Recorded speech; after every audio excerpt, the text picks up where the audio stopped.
بسم الله الرحمن الرحيم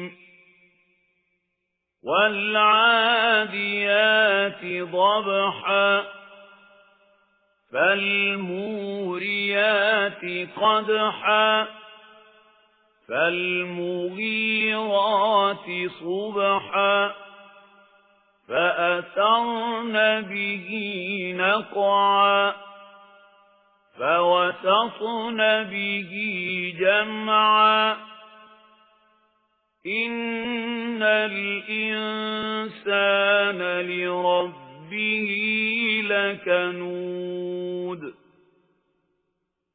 وإنه على ذلك لشهيد وإنه لحب بالخير لشديد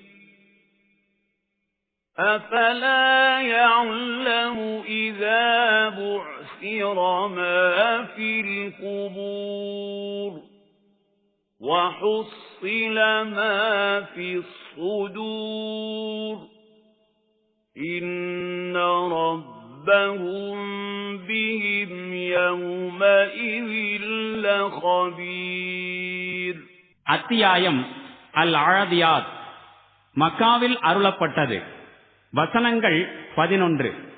அளவிலா கருணையும் இணையிலா கிருபையும் உடைய அல்லாஹுவின் திருப்பெயரால் மூச்சிறைக்க பாய்ந்து ஓடுகின்ற குதிரைகள் மீது சத்தியமாக, பின்னர் குளம்புகளிலிருந்து தீப்பொறியை எழுப்புகின்ற, மேலும் அதிகாலையில் பாய்ந்து தாக்குதல் நடத்தி அதனால் புழுதியினை கிளப்பி மேலும் ஏதேனும் கூட்டத்தின் நடுவில் நுழைந்து விடுகின்ற குதிரைகள் மீது சத்தியமாக, உண்மையில் மனிதன் தன் இறைவனுக்கு மிகவும் நன்றி கெட்டவனாக இருக்கின்றான். அவனே அதற்கு சாட்சியாகவும் இருக்கின்றான். மேலும் அவன் செல்வத்தின் மீது அளவு கடந்து மோகம் கொண்டிருக்கின்றான். மண்ணறைகளில் அடக்கப்பட்டு உள்ளவை அனைத்தும் வெளிக்கொணரப்படும் நேரத்தையும், மேலும் நெஞ்சங்களில் மறைக்கப்பட்டு உள்ளவை அனைத்தும் வெளிப்படுத்தப்பட்டு ஆய்வு செய்யப்படும் நேரத்தையும் அவன் அறிய மாட்டானா?